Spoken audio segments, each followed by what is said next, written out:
Hey, welcome back to Life and Death with Seth. Today is episode number 47. 'Tis the season of self-sabotage. So I've been noticing lately, everyone is having a challenging time. It's now 4 months. Can you believe that? 4 months since we either went into quarantine or have come back to quarantine. It's a crazy, unprecedented time. I know we've spoken about that again and again. What I want to talk about today is how we self-sabotage, right? I often talk to my clients about taking out that whip that we whip ourselves with and replacing it with a feather.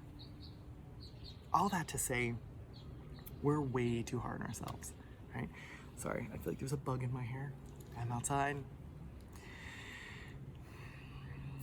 So I was talking with one of my clients the other day, and we were talking about his self-sabotaging or core limiting beliefs.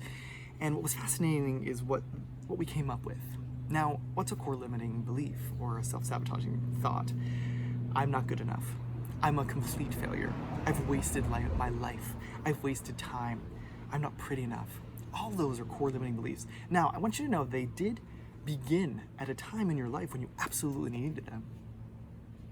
And they were a survival mechanism at the time and have propelled you forward.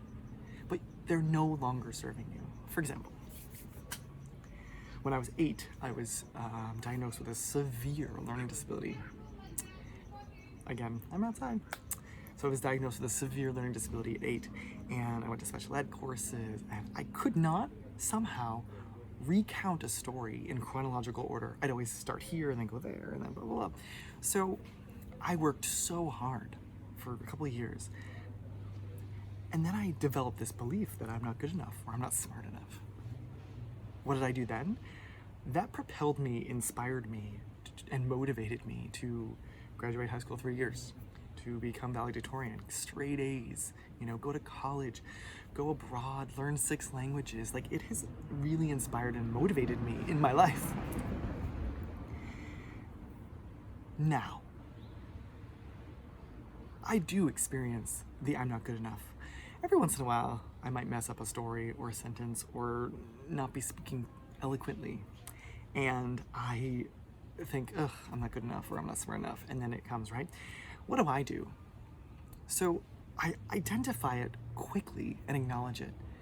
And then I explore what's happening, what I can change, and then I shift, right? So I've been talking about this for quite some time over the past couple of days. And all thanks to my client, we have come up with a 4-step process to help you or anyone really combat and recreate those thoughts. Again, they're never going to go away. You will always and forever have them.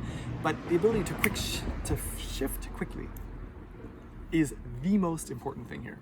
So number 1 is to identify and acknowledge said self-sabotaging thought or core limiting belief. Step number 2 is to emote or explore what's going on. Why are you feeling that way? What's going on? Step number 3 is the most important, is to take action. Step number 3 is really my client and I decided that to take productive countermeasures. So if I'm feeling like a failure, maybe I'll go and read a book or study French or study Italian or something. Or if I'm not feeling good enough, maybe I'll go work out, right? My apologies, I'm outside. Let the huge truck pass. So again, step number 3, I like to say, productive countermeasures, right? So when I'm feeling down too, this helps me. I think about not only the good things, but what I'm going to do in the future. And that helps me to shift, which is number 4.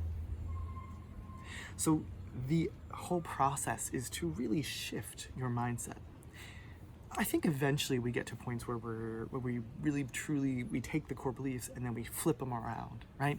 But for right now, I want to start identifying, right? And acknowledging, emoting and exploring, taking productive countermeasures, and then shifting your mind, shifting your mindset, shifting your mood. I hope that all makes sense. Again, this is not easy stuff at all, in fact. But I would love to know what you think about this. So just one more time, Step number 1, identify and acknowledge said self-sabotaging thought. Number 2, emote or explore those thoughts. Step 3, take productive countermeasures, take action. And step number 4, shift. I don't know if you heard that. That was hilarious. Anyway, I'm Seth Elliott Santoro, intuitive business coach, self-help author, children's book author, soon to be. And have a great week. Bye.